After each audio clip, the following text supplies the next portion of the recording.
Voilà à tout le monde et bienvenue sur la chaîne YouTube du Journal du Real. On se retrouve pour une nouvelle vidéo, la prévia du match entre le Real Madrid et Las Palmas, demain 16h15 au Bernabéu. Pour cela, je suis avec Ben qui était avec moi aujourd'hui à Valdebebas. Tu vas faire un petit peu le rôle de correspondant, je vais faire le rôle de présentateur aujourd'hui. On change un petit peu pour les prévias. Comment ça va, Ben? Ça va super et toi? Écoute, on s'est vu ce matin, du coup, tu sais ce qu'il y a, mais il faut qu'on informe un peu nos abonnés là, du Journal du Réal.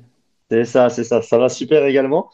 Avant tout, petit point sur l'état du groupe. Il faut rappeler que Vinicius Junior et Luka Modric sont suspendus. Kamavinga s'est blessé, on en a parlé dans la vidéo d'hier. Il va être absent environ 3 semaines. On verra. Le Real vise toujours assez loin quand il y a des blessures. Donc on verra si c'est 3 semaines complètes. Mais en tout cas, ces joueurs-là ne Mhm. sont pas là. Carvaral, Militao non plus. Et retour de Vallejo, ça, c'est pas le plus important. Et surtout, Alaba bien présent. Et Alaba va avoir des minutes demain, normalement. En tout cas, c'est possible. C'est ce qu'a annoncé Carlo Ancelotti. Je te laisse lire ces mots exacts.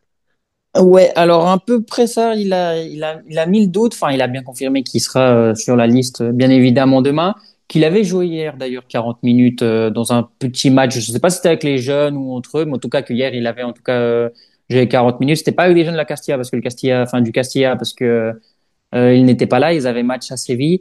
Mais je pense qu'ils ont dû jouer peut-être un match contre la troisième équipe du Real Madrid. Mais bon, bref. Il a dit qu'il allait bien, que voilà, il lui manquait un peu de rythme, mais que la bonne nouvelle était que son genou allait bien. Donc voilà, c'est le plus important.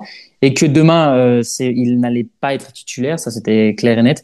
Mais qu'il pouvait avoir et qu'il allait sûrement avoir surtout des minutes en deuxième période. On verra si c'est pour un peu comme l'année passée avec Militain quand il était revenu là un peu à la 90e minute pour jouer peut-être le temps additionnel et voilà, pour faire un peu les honneurs et après être relancé. Ou peut-être qu'il jouera les 20 dernières. On ne sait pas vraiment comment il va procéder, mais le plus probable est que David Alaba soit de retour sur le vert demain après-midi face à Las Palmas. Tu l'as mentionné, Militao, son premier retour l'an dernier, c'est vraiment un temps additionnel. Il dispute 5-6 minutes. Exactement. On verra en fonction du scénario du match également. Las Palmas, on en parlera un petit peu plus tard dans la vidéo, mais Las Palmas, c'est un adversaire compliqué. Le Real n'a pas gagné là-bas. On y reviendra. Donc, on verra en fonction du scénario du match également, je pense, pour l'entrée d'Alaba. Autre question très intéressante, déclaration très intéressante d'Ancelotti au sujet des supporters qui l'ont sifflé, et ça lui a aussi permis de revenir sur le Classico. Je te laisse nous dire cette longue déclaration, cette longue explication très intéressante d'Ancelotti. Bon, moi, j'allais plus ou moins la résumer. Donc voilà, lui, en grosso modo, il a été très critique envers lui-même. Il a surtout dit qu'il faut toujours s'améliorer, qu'il est toujours possible de s'améliorer, que voilà, il comprenait aussi que bon, il avait déjà dit la semaine, enfin après le match contre Valence, que voilà, lui, il avait compris les sifflets, que l'équipe devait se remettre en question, voilà, que c'était la manière du public, on va dire entre guillemets, de se remettre en question. Donc lui, il est un peu suivi, on va dire cette ligne éditoriale en disant que voilà, qu'il est conscient qu'il devait améliorer beaucoup de choses. Cette saison, il y a eu certaines circonstances et qu'il avait aussi, il est revenu aussi sur le Classico. Et il a vraiment voulu affirmer que voilà, le Classico c'était vraiment de sa faute, que c'était ses décisions et que c'est là où on va dire où il a un peu, on va dire où il a flanché entre guillemets. C'est là où il s'est plus remis en question. Mais à la fin, on connaît Ancelotti, on connaît aussi le Real Madrid, l'institution qui est très ambitieuse, qui a fini avec une déclaration forte en disant que voilà que l'équipe elle est bien vivante et qu'elle se battra quoi qu'il arrive jusqu'à la fin. Donc voilà, c'est un peu tout ce qu'il a dit par rapport à ce sujet. C'est ça, une belle prise de responsabilité de la part de Carlo Ancelotti. On l'avait pas encore eu par rapport au Classico, comme tu l'as dit. C'est nouveau et puis bah, ça fait plaisir. Pour moi, c'est une bonne manière d'agir, même s'il aurait peut-être pu directement dire ça dès la fin du Classico. Il a attendu quelques jours, Mhm. quelques temps, une petite semaine. Autre déclaration intéressante de Carletto au sujet de Kylian Mbappé. Je te laisse nous dire ce qu'il a dit. Bah, on lui a posé la question en conférence de presse de s'il était leader, si on pouvait dire que c'était un leader justement par rapport à ces célébrations du voilà le blason, on ne rigole pas avec le blason, c'était un peu ce qu'il avait dit si je dis pas de bêtises. C'est ça.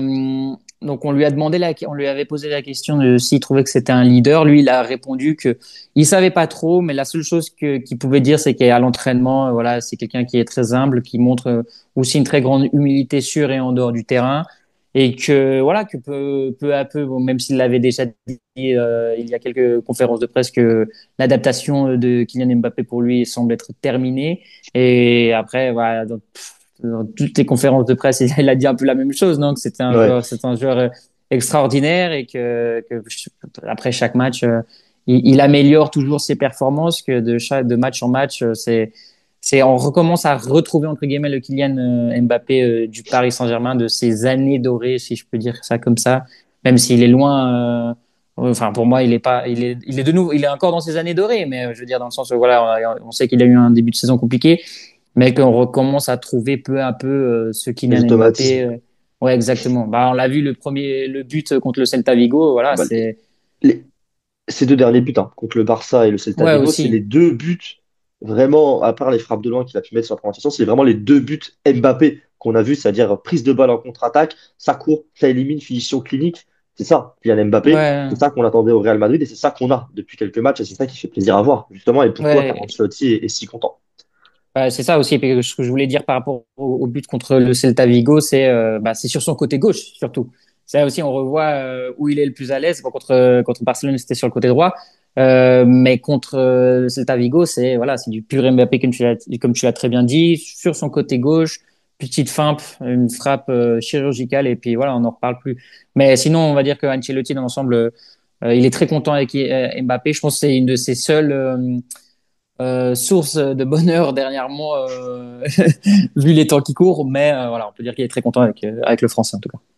Alors, il y a quand même une autre source de bonheur qui a été un des sujets de cette conférence de presse, c'est le petit Henrique, le joyau brésilien qui a brillé avec un doublé en sauvant le Real Madrid contre le Celta de Vigo. Il y a une question assez intéressante puisque demain, Vinicius Junior est suspendu, il y a une place qui se libère sur le front de l'attaque et ça a été demandé à Carlo Ancelotti qu'est-ce qu'il en pense de potentiellement titulariser Henrique, est-ce qu'il prenait de la place grâce à cette belle rentrée en jeu contre le Celta de Vigo, je te laisse préciser. Bah, tout simplement que voilà qu'il était très content de la performance de Hendrik, mais qui demande toujours un peu de patience entre guillemets pour Hendrik parce qu'on sait que voilà, comme il l'a très bien dit lui, il vient du Brésil, il est jeune, il vient d'avoir 18 ans. Donc il faut lui donner encore du temps, mais il a surtout remarqué une très grande professionnalité, on dit comme ça, non, une très grande qualité professionnelle. Professionnalisme. Ouais, Professionnalisme. professionnalisme, ouais, pardon, parce que j'ai dit ça en espagnol, j'ai traduit ça à part l'espagnol. Qui montrait un très grand professionnalisme aux entraînements et puis qu'à chaque fois qu'on lui donnait des minutes, bah voilà, on va dire qu'il était présent, donc il a montré qu'il était là.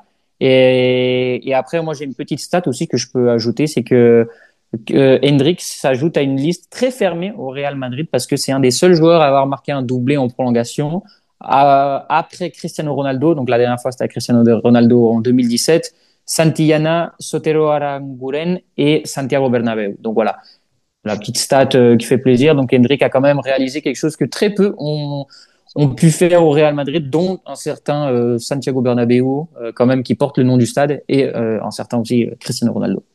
Et qui est sans doute une des idoles d'Hendrick, hein, puisqu'on le sait, les grands fans de Bobby Charlton, Santiago Bernabéu, il a dû voir des Ouais, compilations aussi. aussi. Sûrement, sûrement. Je pense que quand il était petit, il a dû se régaler de voir Santiago Bernabéu, même Santillana en vrai. Je pense qu'il a dû le voir jouer. Les années 30, Donc ça, hein, voilà, si non je dis mais pas de il bêtises. rejoint une liste très très fermée. Du coup, on peut être très content aussi pour Hendrik parce que je pense que ça fait bien en tout cas ce but. Et pour être complet, le seul qu'il a fait deux fois, si je dis pas de bêtises, c'est Cristiano Ronaldo. C'est ça? Ouais, Histoire de, Cristiano de Ronaldo, ouais, rajouter un exactement petit en 2016 et en argument. 2000, Voilà. 2016 et 2017. Donc voilà, ça prouve bien que Cristiano Ronaldo est bien évidemment le GOAT. C'est exactement là où je voulais tomber. Ça fait plaisir de t'entendre dire ça. Il y a deux Exact. Portugais qui sont en train de discuter. C'est évidemment, vous savez très bien, on n'est pas là pour débattre de ça en commentaire, même si vous pouvez vous amuser si vous voulez. Nous, on va dire que c'est le GOAT. On n'a pas le choix dans tous les cas. Sinon, on nous retire la nationalité. Bon, je l'ai pas, mais bon. Exactement. On va te la demander. Bref, on va se reconcentrer sur le match. Real Madrid-Las Palmas. Je te fais le 11 probable, sachant qu'Ancelotti, en plus, a quand même rajouté des choses en conférence de presse sur ça, parce que Mhm. l'attaque, visiblement, est connue. Ce sera Mbappé, Brahim et Rodrigo, donc Vinicius qui est suspendu. Au milieu de terrain, il y a Modric suspendu, Camavinga blessé. Donc quand on élimine tout ça, finalement, on arrive avec un milieu de terrain, Valverde, Bellingham, Ceballos, qui sera logiquement aligné, sauf grande surprise avec un Arda Güler titulaire, mais personnellement, j'y crois pas. Et du coup, il reste plus que la défense, où logiquement, on aura Vasquez, Chouameni, Rudiger, Ferland Mendy, puisque Ferland voilà, Mendy. c'est comme ça que Ancelotti voit sa meilleure défense. Fran Garcia fait un bon match contre le Celta de Vigo, mais si je dis pas plus, il joue il joue que 80 ans, il joue pas toute la rencontre. C'est vrai qu'il joue pas toute la rencontre, mais je pense que ce sera Non. Fernand Mendy. Dans les cages Courtois, évidemment, de retour à la place de Lounine. Voilà, je pense que Mhm. tu es d'accord avec moi et je pense que le 11 est plus ou moins connu hein, déjà actuellement, hein, pour le coup, que ce soit entre les déclats et entre aussi la taille de l'effectif pour ce match-là qui s'est un petit peu amenuisé avec les absences de Kama, Modric et Vinicius. Ouais, t'as tout dit. Après, moi, je pense. Après, ça, c'est un avis personnel. Vu le match que nous a fait Tchouaméni à son poste, pour le coup, contre le Celta Vigo, je voudrais bien voir. Après, je suis complètement d'accord avec toi sur le 11 de départ, hein. Je pense qu'on va partir sur ça. Je pense qu'il y a pas vraiment de grand doute quand tu vois la liste. Mais je voudrais bien voir quand même ce que pourrait nous faire notre très cher Aurélien au milieu de terrain, histoire de voir un peu aussi qu'il récupère un peu la confiance. Parce que je pense qu'après le match contre Celta Vigo, ouais, il a déjà récupéré pas mal de confiance, mais surtout de le faire jouer à son poste. Parce que c'est vrai que dernièrement, en tant que défenseur central, enfin, qui n'est pas à son poste hein, pour le coup, ça a été un peu compliqué. Donc, et peut-être laisser Raúl Asensio aussi de nouveau avoir peut-être cette chance en Liga, parce que bon, vous le savez, je pense ceux qui me connaissent, je porte un très grand amour pour Raúl Asensio et je trouve qu'il joue très bien aussi. Du coup, moi, je voudrais bien voir ce petit changement, mais c'est vrai qu'aussi Ceballos mérite d'avoir des minutes. Peut-être après, est-ce que aussi je me pose la question, Il y a un laisser un monde. peu. Il y a un monde où il peut tenter de faire enchaîner Chouameni au milieu de terrain en se disant il a repris le bon boost, la dynamique. Et Raúl Asensio a quand même été. Alors, il y a l'erreur, il y a le penalty, on est tous d'accord, c'est une erreur bête, c'est un jeune, c'est ça de faire jouer des jeunes, il y a des erreurs, mais a quand même été à un niveau très satisfaisant sur la rencontre. Il y a un monde où ça arrive, mais en fait, c'est Carlo Ancelotti l'entraîneur, et connaissant Carlo Ancelotti, je suis sûr que ça n'arrivera pas. Bah, le pire, c'est que moi, je voulais même planter l'hypothèse de et s'il pouvait laisser Fede Valverde souffler un peu. Parce Ah, mais il a que soufflé, voilà, il souffle contre le Celta en vrai, il est remplaçant. ouais, Après, il mais joue il quand même souffle. 50 minutes. Oui, il joue 50 minutes au lieu d'en jouer 120. Allez. Ouais, bah, ouais, mais voilà. Mais après, contre un match contre Las Palmas, est-ce que ce serait peut-être pas, sans sous-estimer bien évidemment Las Palmas, c'est justement un très grand Fabio Silva dernièrement, l'attaquant de Las Palmas. Mais est-ce que ce serait peut-être pas aussi un match pour le laisser souffler un peu? Il y a la Champions qui arrive. Donc voilà, peut-être que pour nous, ça nous paraît évident. Pour d'autres, peut-être que non. Je ne citerai aucun nom, bien évidemment. Mais voilà, il faudra voir. Mais moi, je voudrais bien voir, en tout cas, notre très cher Aurélien Tchouameni au milieu de terrain. Après, ça, Ouais, c'est personnel. pour moi, celui qui a vraiment besoin de souffler, je pars du principe que Valverde a soufflé au dernier match et il soufflera peut-être contre Valladolid le week-end suivant, entre deux matchs de Champions. Pour moi, c'est Rudiger. Rudiger a besoin de souffler. J'espère qu'Alaba va réussir à retrouver un niveau correct et permettre de la rotation en défense. Parce que Rudiger a besoin de souffler. On sait qu'il souffre d'arthrose au genou depuis plusieurs opérations qu'il a suivies tout au long de sa carrière. Il a besoin Mhm. de souffler. Il a besoin. Et ses performances ne sont pas très bonnes d'ailleurs à Rudiger, mais je pense que ça en fait partie, l'aspect physique. Et il est moins imposant que la saison dernière. Et je pense que lui a encore plus besoin de souffler même que Valverde, qui vient de souffler, mais qui est aussi un petit peu plus jeune et qui a un physique incroyable, quoi. Valverde, Ouais. t'as vraiment l'impression qu'il peut courir un marathon tous les jours et que la qualité de récupération, les capacités de récupération du bonhomme sont parmi les meilleures qu'on ait vues, peut-être même dans l'histoire de ce sport. On verra comment sa carrière évolue, sa longévité, mais Valverde peut être dans la discussion des meilleurs athlètes qu'on ait pu voir sur un terrain de football. Si sa carrière évolue avec une belle longévité, parce que c'est impressionnant le nombre de matchs qu'il joue. T'as Ouais, mentionné c'est Las clair. Palmas, bel adversaire Euh, quand même, bel Ouais, adversaire, c'est hein. un bel adversaire. Non, bah, je disais Fabio Silva quand même, qui, bon, même si la semaine dernière il a loupé un penalty, qui est quand même une des très belles recrues qu'a eu cette équipe de Las Palmas cette saison. Euh, Qu'est-ce qu'on peut dire d'eux? Bah, ils sont 14e, voilà, ils sont pas loin de la relégation non plus. Mais c'est une équipe qui a quand même battu le Barça cette saison. Il faut quand même le souligner. Ils ont battu le Barça chez eux. Donc voilà, on sait très bien que le Real Madrid, malheureusement, avec le Barça, bah, cette saison, ça a été un peu compliqué. Euh, on va pas trop s'étaler sur le sujet, je pense qu'il n'y a pas besoin de rouvrir les plaies. Mais oui, voilà. Et puis surtout que Las Palmas a quand même fait un match nul au match aller contre le Real Madrid quand ils ont joué aux Canaries. Donc c'est pas un rival à prendre à la légère, comme je l'ai dit. Moi, le joueur que je voudrais bien retenir, bien évidemment, c'est notre Fabio Silva national. Enfin, portugais, parce qu'on voilà, cette vidéo elle est faite entre deux Portugais. Ou c'est un ex-joueur du FC Porto, donc voilà pour moi voilà, j'ai une attache particulière vers ce joueur. Mais il faudrait faire attention parce que ça joue bien quand même du côté de Las Palmas. C'est une équipe que moi personnellement j'ai vu jouer quelques fois cette saison. Je vais pas faire le mytho non plus, je l'ai pas tout le temps regardé. Mais c'est une équipe qui bon, ils se sont quand même pris 4-0 par une deuxième division en Coupe du Roi la semaine dernière. Mais c'est une équipe qui joue bien au ballon, même si les résultats dernièrement ne suivent pas trop. C'est une équipe qui joue bien au ballon et puis justement, qui ont des très bons atouts offensifs comme Fabio Silva et même Sandro et Kyrian aussi au milieu de terrain qui est très très bon. Exactement. Et pour compléter ce que tu as dit, tu as parlé de la 14e place actuelle au classement. Il faut rappeler qu'ils ont connu un début de saison très difficile, mis à part ce match nul contre le Real Madrid. Et ils sont cinquièmes sur les 10 derniers matchs, avec 19 points glanés, ce qui est quand même du coup excellent. Et c'est une équipe qui est en forme. C'est aussi ça ce que je voulais souligner. C'est une équipe qui tourne bien. Alors, il y a la défaite en Copa.